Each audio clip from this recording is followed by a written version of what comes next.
faktikisht nuk është e përcaktuar. Vjen Abdullah ibn Amr ibn al-Asi, thot pejgamberit alayhi salatu wasalam, më vendos një kufi. Njëjtën pyetje.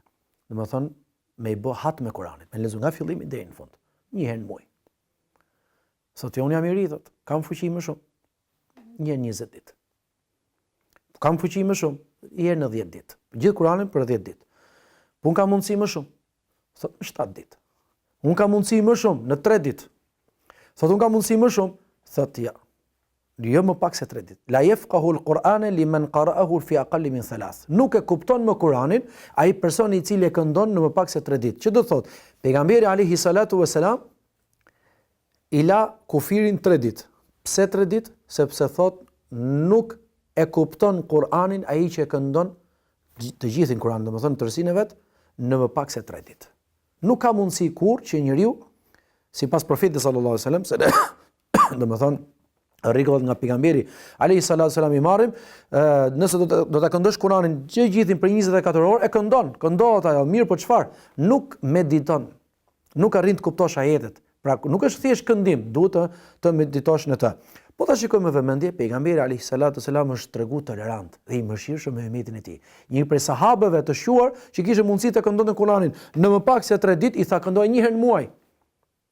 Pra kjo është një lloj përkufizimi që të paktën njeriu të këndoj një xhuz në ditë. 30 ditë, 30 xhuze u kry Kur'ani. Kush ka mundësi më tepër, më tepër. Nëse është më shumë, nëse është më pak se një xhuz në ditë, edhe ajo lejohet. Nuk ka asgjë të keqe. Ju çfarë do sugjeroni gjithsesi?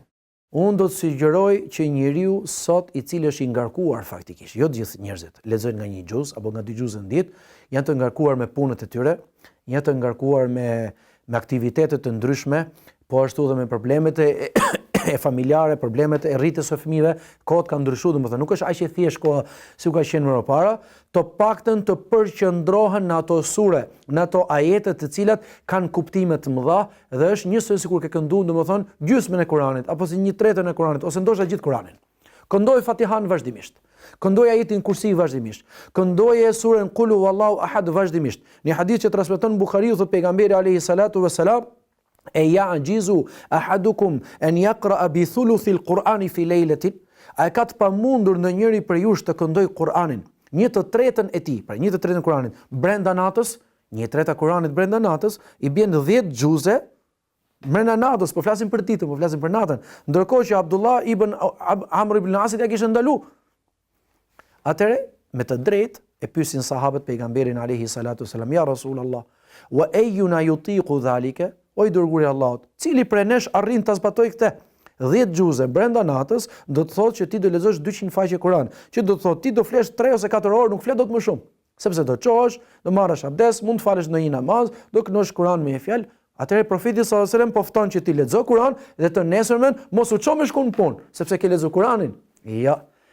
I thot sahabët, kush cili prej nesh arrin ta zbatoj këtë? I thot pejgamberi alayhi salatu wasalam, Qul huwallahu ahad, Allahu samad, thuluthul Qur'an. Surja Qul huwallahu ahad është 1/3 e Kur'anit. Atë këndoje. Shikoje si ka dhënë pejgamberi sallallahu alaihi wasallam rëndësi cilësisë dhe jo sasi.